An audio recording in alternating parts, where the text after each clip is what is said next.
prestação de serviço. Esse é o Ligados na Tomada dessa semana e para isso a gente traz aqui um engenheiraço, parceiro do Máquinas na Pan, do Ligados na Tomada, engenheiro mecânico Henrique Pereira. Henrique, super obrigado por estar aqui com a gente mais uma vez, meu. Você já tem carteirinha aqui, né? Quase, mas obrigado pelo convite mais uma vez e pode contar sempre com a gente. Eu até comentei com o Henrique aqui antes de a gente entrar no ar, que convidar Henrique Pereira para dar dicas de manutenção do seu carro, que é o que a gente vai fazer nessa volta das férias, um pouco antes do carnaval, aí quase metade de fevereiro, é mais ou menos como convidar Lewis Hamilton para trocar o pneu do seu carro. Ou seja, ele está muito credencial para isso, mas como é um cara humilde, boa gente, meu amigo, ele vai dar umas dicas muito importantes aqui para você que voltou de viagem agora das férias ou que já está se preparando para sair de novo aí para esse feriadão do carnaval, né, Henrique? Então, é mais ou menos isso que a gente vai falar aqui, né? Dicas de manutenção preventiva e pós-viagem, né? Certo. Vamos lá. Você até falava para mim que é importante a gente separar em 3 segmentos, que é aquele cara que voltou de viagem, é melhor você mesmo explicar, né? Você tem aí a pessoa que foi viajar, mas aquele viagem como se fosse o dia a dia dele. Ele foi a algum lugar, voltou, fez uma viagem tranquila, distâncias curtas, então é uma pessoa que está usando o carro como o dia a dia da cidade, estrada, né? Tem aquele que realmente abusou, ele pegou estradas de terra, foi pra praia, entrou na areia, deixou o carro lá na areia, no condomínio lá, com a areia voando em cima do carro. Esse é aquele cara que teve um uso mais abusivo, principalmente estradinha de terra, vai pro sítio, poeira, terra embaixo do carro, maresia, lama. Né? A maresia no caso da praia. Então esse é o uso mais, vamos dizer assim, rigoroso do carro. E tem aquele que foi viajar e largou o carro aí no aeroporto 40 dias, 45 dias, ou resolveu viajar para algum lugar de outra forma e deixou o carro em casa. Então são 3 características do carro em férias, né? Então vou começar por aquele cara que simplesmente voltou de férias, não colocou o carro nem na lama, nem no meio da areia, não entrou no mar, que a gente já deve ter visto, você já viu vários vídeos, né? Desses malucos que entram um carro na água e depois perdem o carro, da PT. Mas o cara mais leve aí, qual a principal manutenção que ele deve fazer desse veículo? Então o carro que teve uso normal, a gente já comentou aqui, já tivemos um programa específico de manutenção, ele deve continuar a vida.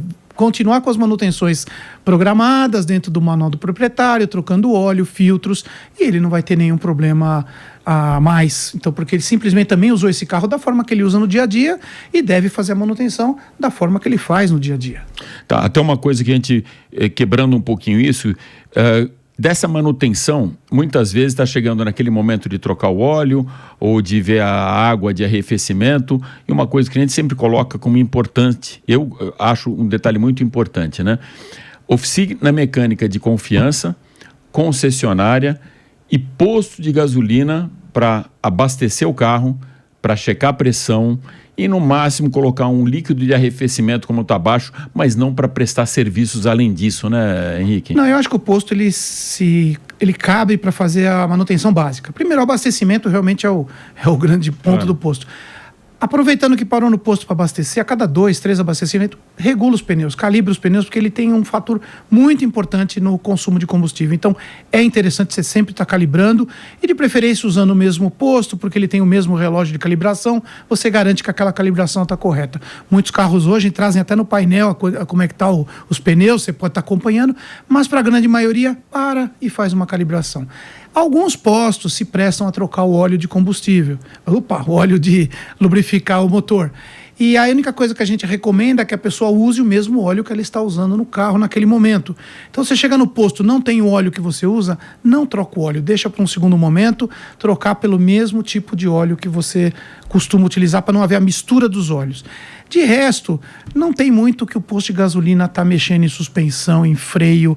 Não existe esse tipo de serviço, principalmente nas cidades. Alguma coisa aí nas estradas mais longínquas do país, existe sempre uma oficininha lá do lado para um quebra-galho, mas não para o uso do dia a dia. Então eu prefiro realmente a oficina de confiança.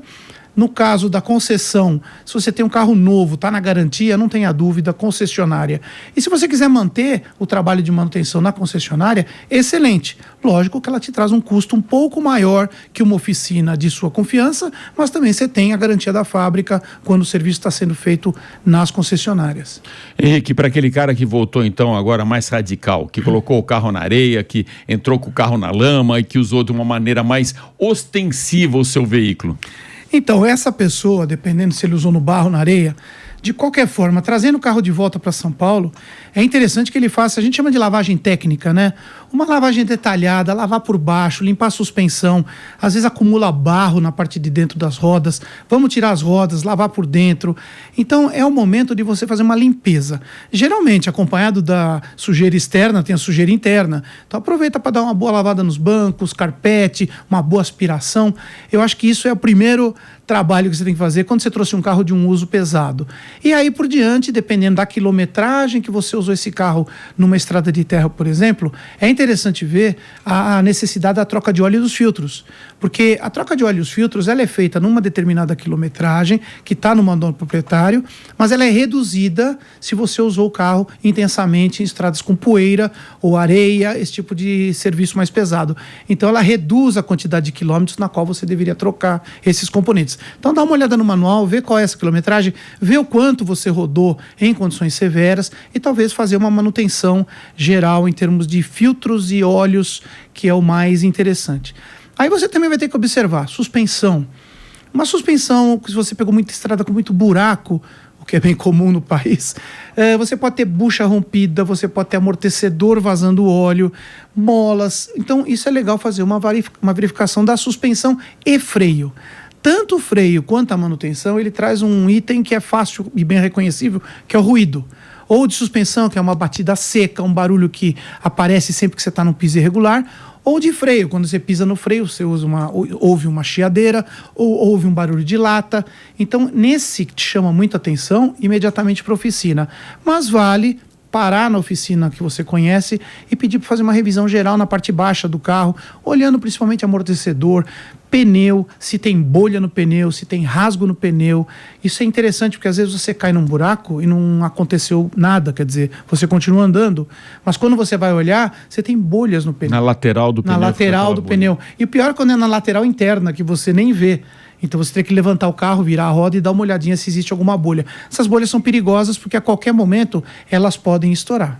Eu acho que é importante isso, mas importante também aquela manutenção preventiva que a gente faz no veículo. E você colocou uma vez aqui no programa, no Máquinas na Pan, do próprio disco de freio da pastilha. A pastilha é muito barata, ou seja, em comparação com o junto mecânico todo, e vale a pena você ver aquilo que é muito fácil de ver. O mecânico tira a roda e ele já vê ali a espessura e tem esse sinal que você falou da lata também, porque depois, se chegar no disco, o custo vai ser muito mais alto, né, Henrique? Quando você tem a pastilha, quer dizer, a pastilha se esgota e você tem ferro com ferro, que a gente chama, que é a parte que suporta a pastilha encostando no disco de freio, aí você é capaz de perder não só o disco, quanto também todo o suporte, todas as presilhas do freio das pastilhas. Existem alguns modelos de carro, algumas pastilhas, que fazem um ruído quando ela está chegando ao final. Dá um alerta. Dá um alerta, ela parece um ruído de lata, a pessoa leva correndo na oficina e de repente percebe que não, estava só no alarme. Mas não acredita nisso para todos os carros, porque nem todos têm esse tipo de alarme. Então você, na tua revisão mensal ou semestral que você está fazendo, pede para o mecânico dar uma avaliada nas pastilhas, na espessura da pastilha e espessura do disco. Mesmo também por uma questão de segurança, né? Henrique, antes de a gente entrar nesse terceiro setor, que é aquele cara que deixou o carro parado, eu vou roubar um pouco do teu expertise também para essa manutenção que eu acho que é muito importante e muita gente não se toca. Meio um tutorial até, de quanto em quanto tempo trocar o óleo, a média, né, de tempo, ou por quilometragem ou por tempo, não sei exatamente como funciona, para você fazer a troca do óleo do carro. Olha, em média, nos carros nacionais, ou a grande maioria, se troca com 10 mil quilômetros, ou um ano sem troca de óleo. Você andou um ano, não atingiu os 10 mil, recomendo-se a troca de óleo também. Essas trocas de óleo, às vezes te recomenda a troca com 5 mil, 7 mil, por uma razão óbvia. Você vai trocar 2 vezes quando você precisava trocar uma só. Mas isso é atento ao manual do proprietário. Cada marca tem a sua quilometragem, a maioria são 10 mil quilômetros. Então você vai lá, olha e vê qual é essa quilometragem. E por tempo, geralmente 1 ano, porque o óleo acaba oxidando em função da poluição que entra no próprio óleo. A gasolina geralmente atinge o óleo. Então isso tudo acaba desgastando esse óleo, oxidando o óleo. E nesse tempo de 1 ano, é interessante que seja feita a troca de óleo. Acrescentar óleo quando o nível está baixo. Então aí ficam 2 perguntas para você. Se é válido acrescentar E por que ele baixa? Porque hoje, com tanta tecnologia, você falou uma vez que é raro esse negócio de estar toda hora abaixando o nível do óleo, né? Por que ainda acontece isso e o que esse cara deve fazer? Tem que trocar o óleo ou dá para ele simplesmente acrescentar ou procurar a origem do problema? A princípio, procurar a origem do problema. Existem alguns modelos que acabam consumindo um pouco mais de óleo. Ou seja, durante o funcionamento do motor, esse óleo acaba sendo queimado, a gente chama assim, ou ele passa para a parte de cima do cilindro e acaba indo embora. Que sejam pequenas gotículas, mas ao longo do tempo ele pode baixar o nível. Se você olhar nos manuais também, eles indicam que até um certo nível de consumo é ok. Importante, primeiro, você medir a quantidade de óleo na vareta, tem que ser com o motor num lugar plano, frio, o carro, então, preferencialmente logo cedo, quando você vai lá, tira a valeta, limpa, mede o nível de óleo e vê se está na marca. Essa é a forma de se medir. O que acontece é a pessoa sai de casa, para num posto de combustível, a pessoa tira a vareta e percebe que está baixo. Às vezes está baixo, não é porque o nível lá está baixo, é porque o óleo ainda está na parte de cima do motor, não deu tempo de descer, escorrer até embaixo e te dá o nível. Geralmente esse nível ele tem duas marcas, a mínima e a máxima. Mesmo medindo em posto de gasolina quente, às vezes ele está acima da mínima. Você só vai se preocupar... E é importante usar exatamente o mesmo óleo para acrescentar também, né? Isso. A mesma especificação do óleo, né, Henrique? Então, respondendo a tua pergunta, se pode recarregar com óleo? Sim. Pode, é normal. Desde que, mais uma vez, seja com o mesmo óleo que está dentro do motor. Se você começar a misturar óleo, eu acho que é pior do que deixar baixar o nível. Então, se você for levantar o nível do óleo, acrescentando mais óleo, que seja o mesmo óleo que está lá dentro. Então, você sabe o óleo que você vem abastecer, vem trocando durante a vida do seu carro, no momento que ele falar que está baixo, você procure usar o mesmo óleo com a mesma especificação, para não haver uma mistura, que a mistura é muito ruim. Agora, por que queima? Carros mais antigos, ou com uso maior, eventualmente vão começar a queimar óleo, porque há um desgaste interno das peças, o óleo vai passar para a parte da câmera, vai queimar, e quando chega num limite muito ruim, né, vamos dizer assim, você vê aquela fumaceira saindo atrás de carro muito antigo, ou carro com algum problema efetivamente, aquilo é o óleo sendo queimado, aquele fumaça branca, e ele vai consumir, logicamente. O consumo de óleo, geralmente, nesses 10 mil quilômetros, você não deveria completar, não há necessidade de completar. Mas, eventualmente, verificar o nível, tudo bem. Só cuidado qual é a forma. Plano, frio e mede na vareta se está alto ou baixo. Carros mais modernos, os modelos mais atuais, não tem vareta de óleo.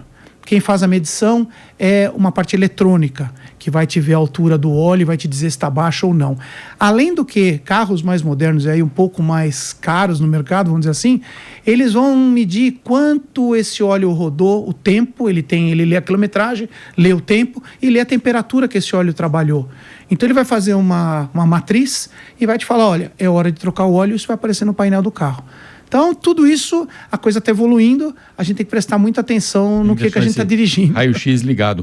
Amortecedor e mola, eles dão algum sinal que é a hora da troca, que ele já não está sendo eficiente para trabalhar bem a suspensão e principalmente estabilidade do veículo? Olha, o amortecedor, quando ele vai ficando antigo, o problema maior dele é o vazamento de óleo. E o próprio usuário consegue olhar o amortecedor lá por fora e ver que existe bastante óleo na região externa, né? E o que ele traz de problema? Você fica sem estabilidade, o carro fica muito mole. Quando você passar num buraco, você vai perceber barulho, e a suspensão balançando, e o carro não tem aquele efeito de amortecimento de suspensão. Então você perde o amortecimento, fica muito, muito ruim esse amortecimento. Você percebe? Percebe. Ou o carro... A amplitude de oscilação aumenta... Uma série, ou uma instabilidade no dirigir, estabilidade em curva, balança mais. Então, isso aí é um sinal que o amortecedor precisa ser trocado. Mas o amortecedor também vence. Tem as quilometragens indicadas para troca de amortecedores, o que eu diria que está por volta hoje de uns 80, 100 mil quilômetros. Também precisaria estar olhando o manual de cada carro para ver qual a quilometragem. Então, ou você troca o amortecedor pelo tempo, ou só se ele tiver um problema. Esses problemas com amortecedores são mais raros, de um amortecedor estourar, sair óleo, principalmente o que vem no carro originalmente. Agora, depois você troca, põe um amortecedor, às vezes não da mesma marca daquele que você tinha, da mesma qualidade, talvez ele possa quebrar com uma certa antecedência a um de melhor qualidade. E ainda nessa esteira da suspensão e estabilidade, alinhamento e balanceamento. São dois que você tem que fazer a cada 6 mil quilômetros, por aí, mais ou menos. Estou dando um número médio, né? Porque o balanceamento, vamos dizer que você sente, mesmo num carro com direção hidráulica, um carro mais sofisticado, você passa por uma determinada velocidade e você sente o trepidar do volante. Isso está dizendo que os seus pneus dianteiros estão desbalanceados. Mas se o dianteiro está desbalanceado, o traseiro também. É um serviço extremamente, vamos dizer, barato comparado ao preço do carro e deve ser feito. Porque se você continuar trepidando, você vai ter um desgaste irregular dos pneus e você pode ter outros problemas, porque muita trepidação acaba te afetando outros componentes. O alinhamento, hoje em dia, antigamente a gente falava, se você sentir o carro puxando para um dos lados, com as direções hidráulicas, eletrohidráulicas, o carro você não sente tanto esse puxar. Mas ainda dá esse sentido de puxar. Mas é interessante você fazer a manutenção periódica, porque senão você passa a ter um desgaste irregular do pneu, aí sim, comendo uma banda lateral. E eu vejo, às vezes, infelizmente, pneus novos, com a banda totalmente comprometida, porque a pessoa andou com o carro desalinhado por algum tempo. Andar desalinhado por pouquinho tempo também não vai causar um dano maior. Mas é bom que você faça alinhamento e balanceamento, geralmente se faz junto, a cada 6.000 quilômetros, ou junta com óleo, faz a cada 10.000. Você põe uma periodicidade para você mesmo, que você consegue estar fazendo essas manutenções. Líquidos. Bom, aí tirando o óleo, que a gente já comentou bastante, você tem o líquido de arrefecimento. Você tem a medida lá, geralmente no externo, né, no reservatório externo, um líquido rosa ou verde, dependendo da marca, e você vê um risco máximo, mínimo. Estando no mínimo, não mexe, está ótimo. Você só tem que completar o líquido de arrefecimento. Bom, a partir do momento que você vê que aquele reservatório está com uma cor de ferrugem, aí você tem um problema, melhor levar para tirar tudo, dar uma limpeza no sistema de arrefecimento e colocar um líquido novo. Agora, o líquido não necessariamente precisa ser trocado. Ele precisa ser mantido. E quando você abastecer, de preferência com o próprio líquido, que é o etileno glicol. Não é água, ele é um produto que tem a vaporização um pouco mais longa, então se você botar água, só água, às vezes você vai ter um problema de aquecimento antes da hora. Então você vai no posto, aí sim, o posto de gasolina tem, qualquer loja tem o etileno glicol e você completa só. Se você perceber que o arrefecimento vem baixando constantemente, você deve ter um vazamento de água em algum lugar, porque aquilo é um sistema fechado. Se está baixando, é porque tem vazamento. Então, aí você leva na mecânica, ele vai olhar as mangueiras, ver se existem vazamentos. É meio fácil de ver o vazamento, porque como o líquido é rosa, vai estar marcado com a cor do líquido. Então, ele vai checar toda a parte de arrefecimento. Esse arrefecimento ele é ligado ao aquecimento interno do carro.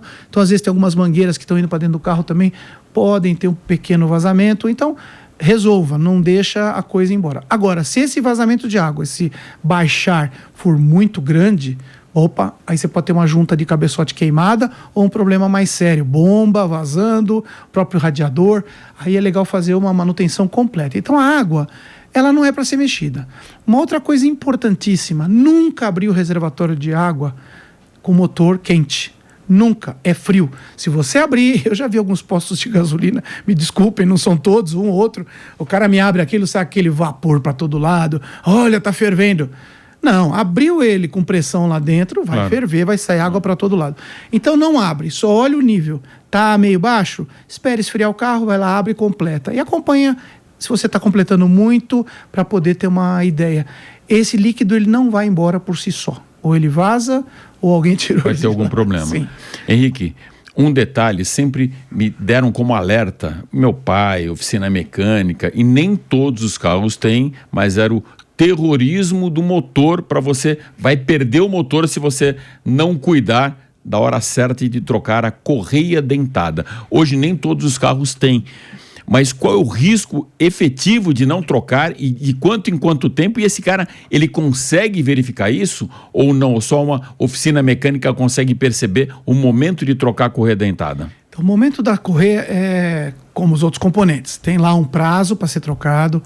Mas não é visível, né? Não, logicamente uma pessoa um pouco mais especializada vai conseguir olhar e dar uma olhada nos dentes, ver se eles estão desgastados. Por isso que nesse caso o mecânico é mais indicado. E hoje existem correias dentadas externas ao motor, que você tem só uma capa cobrindo, dá para ver a lateral dela às vezes.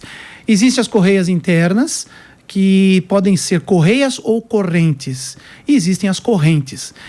Essa corrente, ela dá todo o sincronismo do motor. Ela vai pegar a árvore de manivelas lá embaixo e vai sincronizar com os comandos de válvula, que é quem vai abrir e fechar a válvula para entrada de combustível, ar, etc. Num desgaste grande, e a verdade o problema não é o desgaste, é que ela vai desgastando e depois ela rompe. É o rompimento. Só desgastada ela não vai fazer grandes estragos. Mas quando ela rompe, aí você perde esse sincronismo, você vai ter pistão subindo, a válvula descendo, pode haver uma interferência interna e acabar quebrando o motor. Então, é interessante trocar nos prazos que cada montadora define. E, nesse momento, se acompanhar. É muito raro as correias quebrarem antes do momento da troca. Andou acontecendo agora, um tempo atrás, com alguns motores que têm a correia banhada a óleo, a quebra antecipada e tudo mais.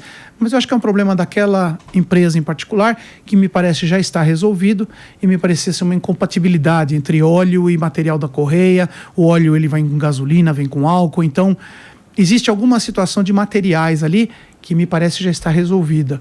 Mas aquela com a correia interna, aí a troca é muito mais longa. O prazo de troca da correia é bem mais longo. Eu sou do tempo que as correias trocavam-se a cada 6.000 quilômetros, que deve ser da época do seu pai e tal e tal. Depois elas foram para 50, 80 e hoje estávamos em 120.000 quilômetros a troca da correia. Então é uma peça que não é uma manutenção preventiva, é uma manutenção maior, corretiva e longo período. Quando você vai fazer ela, é porque realmente você já está fazendo uma manutenção maior no motor do seu carro. Bom, agora que a gente já falou tudo isso de manutenção, vamos para aquele seu último item, o cara que deixou o carro parado durante 40 dias, porque eu escuto muito assim, é melhor deixar o carro sem combustível, não deixar ele com o tanque cheio, o pneu vai ficar quadrado, você pode ter uma perda de pressão do pneu, enfim, esse cara quando volta, quais devem ser as preocupações dele para chegar com o carro saudável em casa? Vamos lá, o carro ficar parado por conta de uma viagem ou qualquer outro motivo não é um problema. Eu cito porque nós falamos assim de manutenção pós-férias, né? Sim. Então ele volta de uma férias de 30 dias, não tem grandes preocupações, 40 dias. Existem alguns casos, o aeroporto aqui de São Paulo está cheio, inclusive algumas seguradoras têm até postos dentro do aeroporto por conta da bateria descarregada. Então a pessoa deixou o carro lá 40 dias, voltou, o carro não parte ou está com sinal muito fraco de bateria. Vamos dizer assim, essa bateria já tinha algum probleminha, já estava com tempo de vida, ficou parada, o próprio carro, ele consome a bateria durante esse tempo, porque ele tem muitos sistemas que ficam ativos, alarmes e outros sistemas ficam sugando carga da bateria. Se a bateria já estava um pouco fraca, 40 dias é o suficiente para ela descarregar e a pessoa não conseguir partir o carro. Então é legal isso, até antes da viagem, você está verificando se a tua bateria está ok. Uma bateria hoje está durando em torno de 3 anos, 4 anos, assim, no limite. Já está com isso a sua bateria? Fica atento. Quando você for partir o carro e ele tiver uma lentidão na partida, ficar uma dificuldade de partir, presta atenção, porque se isso se repetir, daqui a pouco vai chegar um momento que você vai virar e a partida não vai acontecer. No caso que ele voltou de viagem, virou fraco, mas partiu, ótimo. Presta atenção nas próximas partidas. Se não houver mais a situação, ok. Ele só descarregou enquanto ele estava viajando e voltou. 40 dias não é um prazo muito longo do carro parado. Mais que isso, tem que começar a tomar um certo cuidado, principalmente se for deixar o carro 60 dias, 3 meses parado, porque aí tem a história da roda poder ficar, o pneu fica na mesma posição muito tempo, é interessante rodar. A calibração, ela pode estar baixando um pouquinho, quando ele tirar o carro de lá vai estar com os pneus mais baixos, mas vamos dizer assim que a manutenção desse caso é uma coisa simples, talvez até uma passagem no posto já resolve, porque calibra os pneus, põe um combustível novo, esse é outro ponto interessante, até os 60 dias eu não vou ter muitas crises, mas se eu começar a prolongar esse período, pôr gasolina e tiver gasolina no tanque, ela envelhece, ela vai ficando mais escura. E aí ela está oxidada, vai te dar trabalho lá na frente, porque pode sujar componente. Então, também quando você for parar o carro, procura parar não com o tanque cheio, para com menos tanque. Quando voltar, eu colocaria álcool, porque o álcool ele limpa tudo, né? E não tem esse problema do envelhecimento, se o carro for flexível. Se for só gasolina, deixa com menos gasolina, abastece com gasolina boa. Quando sair do estacionamento, você vai estar ok nessa situação. Você me deu um gancho para te perguntar 2 coisas que também é muito recorrente aqui no programa. Qualidade de combustível, lógico, gasolina, mas quando deve ser colocado um aditivo no combustível. Esse cara compra uma gasolina mais premium, voltando para a época do meu pai, como você falou, meu pai tinha um Impala 59 e usava só a gasolina azul. Você já deve ter ouvido falar disso. Não é da sua época, mas eu ouvi falar. E não era aditivado, né? Ou gasolina amarela, mas eu acho que tinha mais octanagem, não lembro como é que era. Hoje, qual que é o melhor? Esse cara colocar um aditivo ou ele colocar uma gasolina mais premium? Olha, o aditivo, ele é interessante na gasolina e a cada tantos tanques. A cada 4 tanques que você encher, põe um de gasolina aditivada ou pode até acrescentar um aditivo comprado para a gasolina. Ela vai ajudar a limpeza do motor. Para quem tem carro flex, eu já diria, a cada 3, 4 tanques, enche um de álcool. O álcool ele vai ter esse poder limpante do combustível. Não mistura, enche completamente. Não, pode etanol. misturar, pode. De preferência, seria mais fácil ele deixar baixar um pouco. E põe a maior parte de etanol. E encher de etanol. O próprio etanol, ele é limpante, ele é detergente, ele vai limpar o sistema. Então você não precisa nem da utilização do aditivo. Se a pessoa tem um carro que é só gasolina e tem vários, aí sim, a cada tantos tanques, põe um com aditivo, o aditivo faz uma limpeza do sistema. Não é necessário todo abastecimento ter gasolina aditivada. É dinheiro jogado fora. Se você usa bastante o carro, não há essa necessidade. A gasolina queima. Você precisa limpar a cada tempo. Por isso que eu falo 3, 4 tanques, uma de aditivada. 3, 4 tanques, se for flex, vai para etanol. Se for etanol, está usando etanol o tempo todo, não é necessário absolutamente nada. Aí, na minha visão, eu até recomendo que a cada 3, 4 tanques, utiliza-se gasolina. Ao contrário, você está usando só etanol, a cada 4 tanques, ou põe meio de gasolina. Por quê? A gasolina ela tem lubricidade. Ela vai lubrificar o sistema e o álcool é muito seco, ele não lubrifica. Então, você faz esse balanço. Por isso que esse flex é o melhor dos mundos. Você usa a gasolina, só que ela suja, e você usa o álcool, que é limpante. Então, os dois, se combinados, é um mundo excelente. Henrique, 30 minutos passa muito rápido, meu amigo. A gente sempre fala isso, você precisa voltar aqui ao programa para a gente dar um outro elenco de dicas, Vamos lá, né? a gente vai falar. Mas eu vou finalizar com uma só, bem rápido, que eu lembro há uns 15 anos atrás, não foi o Boris Feldman, foi o Bob Sharp, entregou para a gente na sala de imprensa uma tabelinha onde a gente avaliava pelos 30% de custo da gasolina versus etanol, quando valia a pena você colocar etanol ou gasolina, quando esse custo era 30% menor. E, claro, você tem entrega de mais potência com etanol e mais economia com gasolina. Essa conta vale ainda? Ela vale por enquanto. Aquela tabelinha que o Bob te presenteou, hoje você tem apps aí no celular, qualquer deles você baixa os apps, qual combustível utilizar. E ele vai calcular nessa média dos 70%. É que agora há essas mudanças na gasolina, onde eu estou tendo mais álcool na gasolina, então essa conta começa a ficar meio deslocada. Mas no geral, ainda é válida. Então, 70% é o número. Qualquer app aí, você coloca o preço da gasolina no posto, o preço do álcool, ele faz essa conta e ele vai te você dizer, vantagem abastecer gasolina ou vantagem abastecer com álcool. Ainda é válido. Legal, amigo. Olha, super obrigado por você estar aqui com a gente. Mais uma vez, já falei no começo do programa, tem carteirinha fixa aqui, tem a carteirinha VIP, tanto do Máquinas na Pan quanto Ligados na Tomada. E super obrigado por esse tutorial todo, para quem voltou das férias ou quem já está se preparando para o carnaval, meu amigo. Muito obrigado mesmo.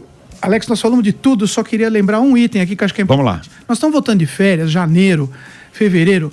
Não esquece da documentação. Está na época de pagar IPVA, fazer toda a parte de documentação do carro e as pessoas esquecem. Lá em casa sou eu que aviso todo mundo. Olha, tem que pagar IPVA, tem que fazer... Avisa a filha, avisa a Magnólia, avisa esposa, todo mundo. Então, só deixando lembrar. De outro lado, eu te agradeço bastante, agradeço a audiência. Se vocês tiverem alguma dúvida, manda as perguntas que a gente ajuda a responder numa próxima. Valeu, amigo. E hoje é um dia muito especial também pra gente aqui na Jovem Pan, que começa o novo estúdio com uma nova cara do Máquinas na Pan. Já quero que você esteja lá. Estúdio maior, bonito aí, que eu tenho que agradecer para Fagner Maciel, Derek Flores, o meu queridíssimo Felipe Frison, que é o diretor artístico aqui da Jovem Pan, e o Goulart, que fizeram disso aí. A gente está no 9º ano de Máquinas na Pan e agora com uma cara nova. Acompanha comigo às 4 da tarde. Vocês vão ver muita coisa legal lá. Até já.